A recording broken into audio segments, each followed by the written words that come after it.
Hello, नमस्कार दोस्तों। रात काफ़ी हो चुकी है, बावजूद इसके एक किस्सा कहने का दिल चाह रहा था। बात उन दिनों की है जब हस्तिनापुर में पांडव और कौरव साथ में विद्या अर्जन कर रहे थे। एक बार भीष्म पितामह ने सामूहिक भोज का आमंत्रण दिया सभी लोगों को। 105 भाई, 100 कौरव और 5 पांडव भी आमंत्रित थे। उन्होंने एक शर्त रखी कि खाने में जितने भी व्यंजन हैं उसको बिना कोहनी मोड़े खाना है। सभी भाइयों को लगा ये कौन सी बड़ी बात है, हम तो इसे आराम से कर सकते हैं। लेकिन आश्चर्य की बात यह रही कि कोई भी भाई बिना हाथ मोड़े कोहनी से खाना खा ना सका।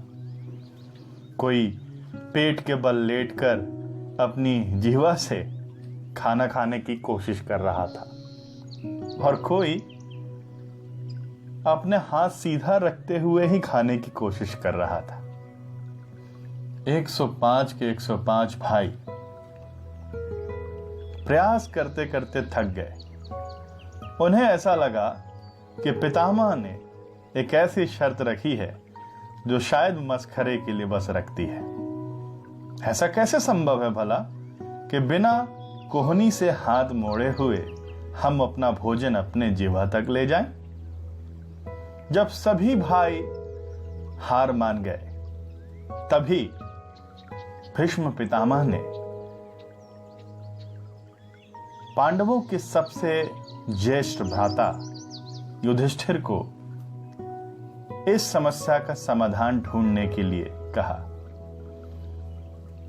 आप सभी जानते हैं, युधिष्ठिर नीति शास्त्र में, धर्मशास्त्र में काफी अव्वल विद्यार्थी रह चुके थे।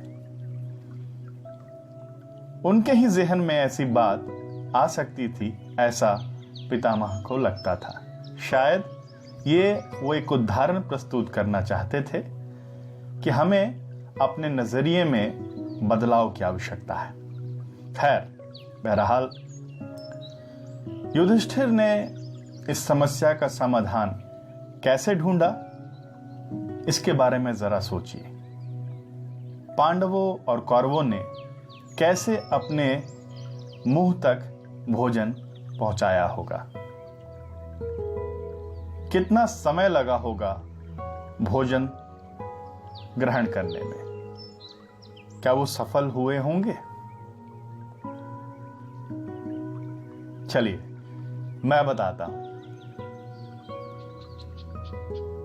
युधिष्ठिर ने एक उपाय सुझाया कि जितने भी भाई हैं सभी एक दूसरे के आमने सामने बैठ जाएं और उसके बाद सभी अपने सीधे हाथों से भोजन को हाथों से उठाएं और अपने सामने बैठे हुए भाई के मुंह तक ले जाएं और वो भाई उसके बाद अपना सर हिलाकर बिना अपने हाथों का इस्तेमाल किए वो भोजन ग्रहण कर लेगा। ये दृश्य देखकर सभा में उपस्थित सभी लोगों का हृदय गदगद हो गया जब पांडव और कौरव एक दूसरे को अपने हाथों से बिना कोहनी मोड़े हुए भोजन करा रहे थे और सभी ने अपना भोजन जब ग्रहण कर लिया, सबके चेहरे पर एक असीम खुशी की अनुभूति थी। सभी के सभी कृतज्ञ महसूस कर रहे थे कि ऐसा हमारे मस्तिष्क में क्यों ख्याल नहीं आया। दोस्तों, बात समझने की है और जीवन में उतारने की। कभी कभी जिंदगी में समस्याएं बहुत विकराल रूप धारण करके आती हैं। हमें कोई उपाय सूझता नहीं है। ऐसी परिस्थिति में हमें हमेशा ख्याल रखना चाहिए कि अगर सहयोगपूर्ण रवैया हमारे पास में है तो बड़ी से बड़ी मुश्किलें आसान हो सकती हैं। जरा सोचिए, अगर यही सहयोगात्मक रवैया पांडव और कौरवों के बीच में सामंजस्य स्थापित हमेशा के लिए रख पाता तो कभी महाभारत का भीषण युद्ध भी ना होता। लेकिन कुछ लोग स्वार्थवश अपना फायदा देखने में, दूसरों का अहित ढूंढने में ही हमेशा अपना मस्तिष्क लगाते हैं। अगर वो अपने नजरिए में बदलाव करे तो समाज में बहुत बेहतरीन परिवर्तन देखे जा सकते हैं।